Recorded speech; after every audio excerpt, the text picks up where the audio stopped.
మన ఛానల్ ప్రేక్షకులందరికీ కూడా నూతన సంవత్సర శుభాకాంక్షలు, అలాగే సంక్రాంతి శుభాకాంక్షలు.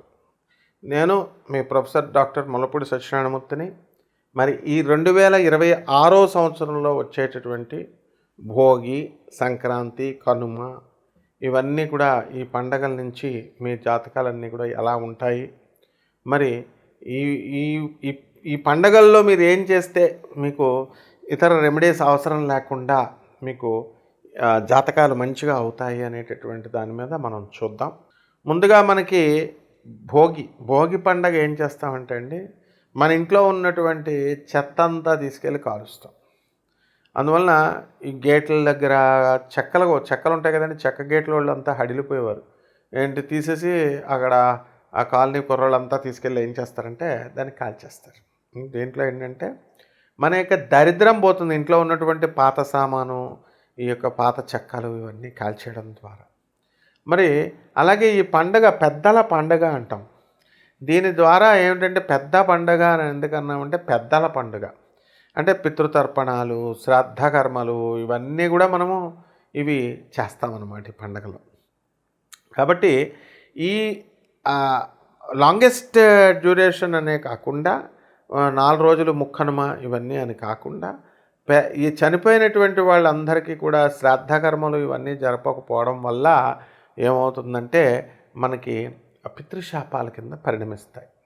కాబట్టి ఈ పితృశాపాలు అనేటటువంటివి మన జాతకంలో రవి, కేతు యొక్క గ్రహాల యొక్క పరిస్థితులను బట్టి మనకు తెలుస్తుంది. ఈ జనవరి నెలలో మనకి రవి మరి 14 జూన్ జనవరి 2026 సంవత్సరం నుంచి మకర సంక్రమణం జరుగుతుంది, మకర రాశిలోకి వస్తుంది. ఈ విధంగా దరిద్ర దేవతని మనం పోగొట్టుకోవడము, అలాగే ఈ పండగలకి మనం దుమ్ములు దులుపుకోవడము, శ్రాద్ధకర్మలు చేయడము, దీని ద్వారా దరిద్ర దేవతను మనం పోగొట్టుకొని చక్కగా లక్ష్మీదేవిని ఆకర్షిస్తామన్నమాట.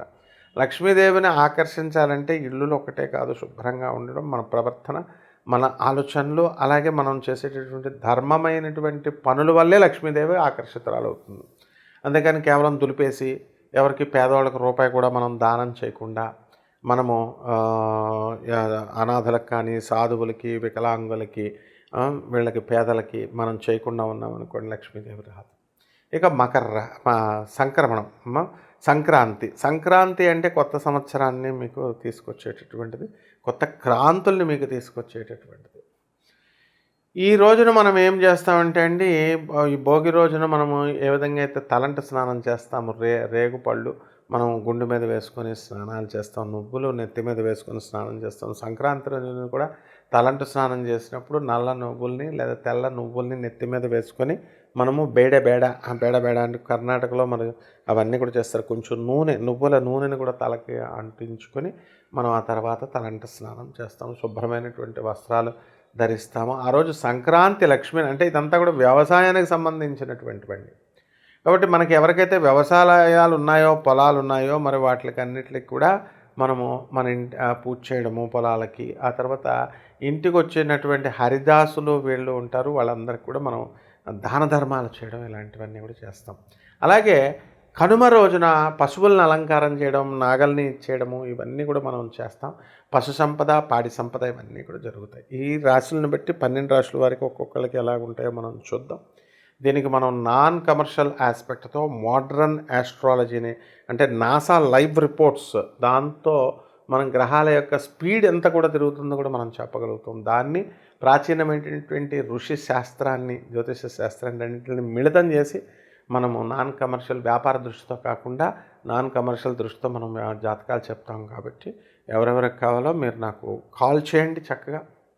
ఇక ఈ 12 రాశుల వారికి కూడా మనకి ఒక్కొక్క రాశి వారికి ఏ ఫలితాలు ఎలా ఉంటాయి అన్నది మనము చూద్దాం. వృషభ రాశి.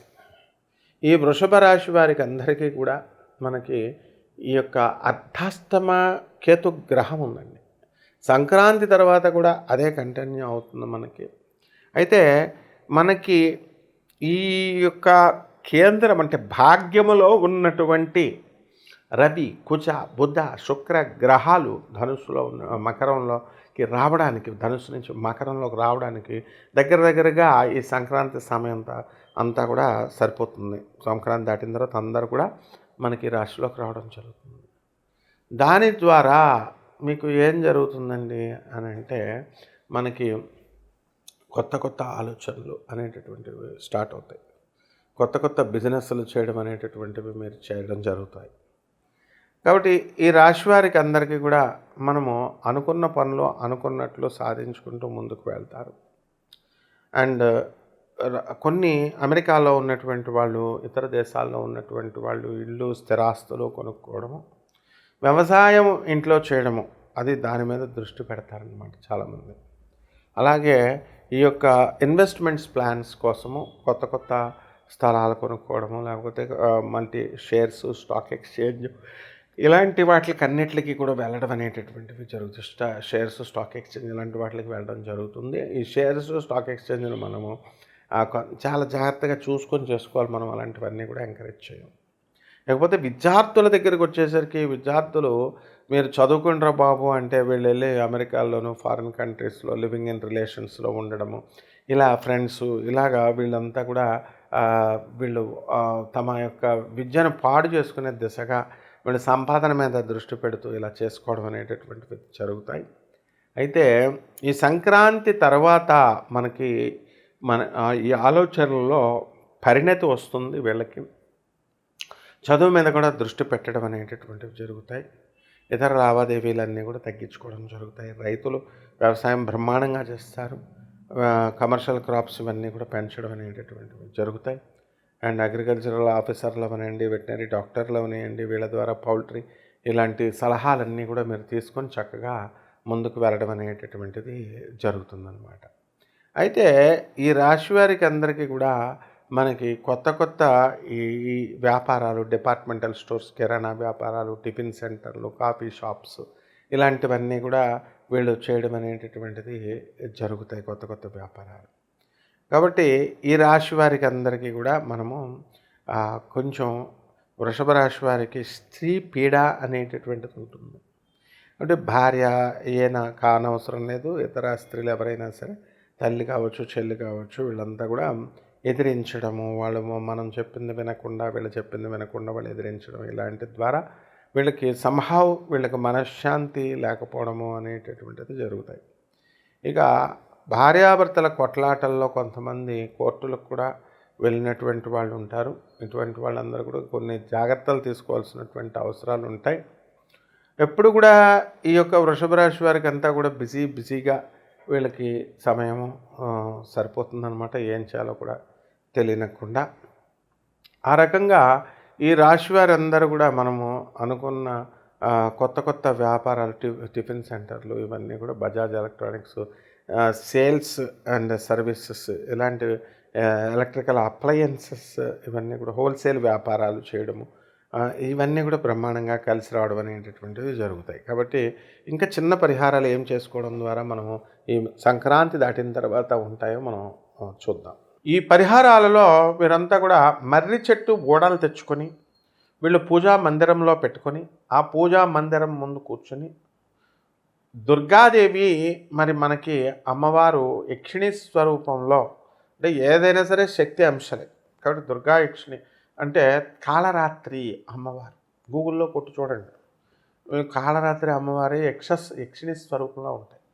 యక్షస్వరూప జటాధరాయ అని చెప్పేసి మనకి చక్కగా మనం శివుణ్ణి కూడా యక్షుడే అంటాం, కుబేరుణ్ణి యక్షుణీలందరికీ కూడా రాజు ఆయన. కాబట్టి లక్ష్మీ కుబేర పూజ చేసుకోండి మీరు ప్రతిరోజు కూడా. ఓం లక్ష్మీ కుబేరాయ నమః అంటూ పూజ చేసుకోండి. డబ్బులు కావాలంటే రోజు చేసుకోవాల్సినటువంటి అవసరం ఉంది, లేదా గురువారం నాడు చేసుకోండి, లేదు కుదరదు అనుకుంటే శుక్రవారం నాడు మీరు చేసుకోవచ్చు.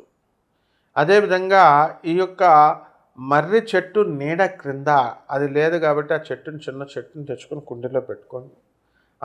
ఆ దగ్గర మీరు ఓం దుర్గాయై నమః అంటూ మీరు ఓం వటయక్షిణ్యై నమః అంటూ జపం చేసుకోండి. అలాగే భువనేశ్వరి అమ్మవారి యొక్క హోమాన్ని మీ ఇళ్లల్లో చేసుకోవాలా. భువనేశ్వరి దేవి ఎంత పవర్ఫుల్ దేవత అంటే బ్రహ్మదేవుడు స్థాయి ఉన్నటువంటి ఆయనకు కూడా కలలో కూడా ఆయన కోట్ల సంవత్సరాలు తపస్సు చేసినప్పటికీ కూడా ఆయన కలలో కూడా దర్శనం ఇవ్వలేదు. అంత గొప్ప దేవత అనమాట. కాబట్టి ఏమంటే అంత గొప్ప దేవత మాకు ఇస్తుందండి అంటే ఇస్తుంది, భక్తుడికి ఇస్తుంది, చేసుకోవాలి మీరు. అలాగే మేడి చెట్టు చుట్టూ మరి మీరు ప్రదక్షిణలు చేసుకోవాలి. అది గురుస్థానం. అది ఆ మేడి చెట్టులో మొదల్లో అనఘాదేవి దత్తాత్రేయ దంపతులు ఇద్దరు కూడా ఉంటారు. లక్ష్మీనారాయణ వాళ్ళిద్దరు కూడా బ్రహ్మ విష్ణు మహేశ్వర స్వరూపము.